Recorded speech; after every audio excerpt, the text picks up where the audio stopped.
تعالي معايا اقولك ازاي تعملي محشي البتنجان وتسويه من غير ما يقع منه رزايه في الحله.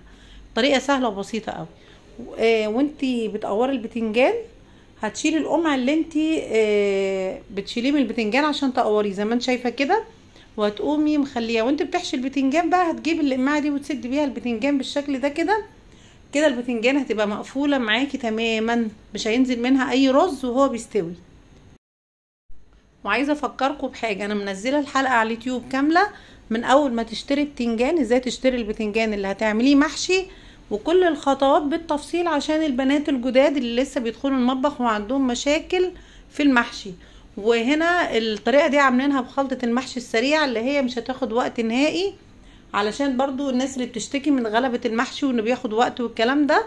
الطريقه دي ان شاء الله تحفه وفيها كل التفاصيل والتكات اللي هتخليكي تطلعي المحشي على المسطره زي ما بيقولوا. شايفه البتنجان بعد ما اتحشى مش باين منه اي حاجه، اللي يشوفه يقول عليه بتنجان مش محشي، سليم 100%. ومهم قوي محشي البتنجان وانت بتسويه لما تيجي تسقيه الشوربه بتاعته تخلي اخر صف من البتنجان الشوربه ما تطلهوش، وبعد كده حطيه على نار عاليه طول ما هو فيه سوائل، ما توطيش النار.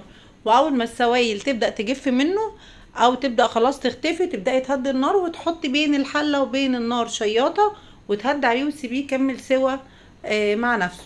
وبعد كده ان شاء الله هتشوفي بقى جماله وهو نازل من الحله وهو مفهوش اي رز مشوه شكل البتنجان ان شاء الله. لو الحلقه او الفيديو عجبكم يا ريت تعملوا لي لايك وشير، ولو اول مره تشوفوا القناه يا ريت تعملوا اشتراك وتفعلوا علامه الجرس علشان يوصلكم كل الفيديوهات. كده خلاص استوى زي ما احنا شايفين كده بقى، بصوا اهو.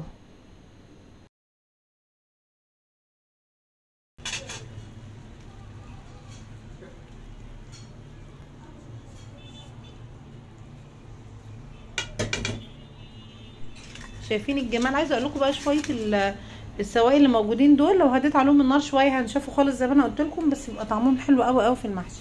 تعالوا معايا كده بقى بصوا على البتنجان ده بعد ما استوى. شايفين ما شاء الله المحشيه نظيفه ازاي وبتلمع.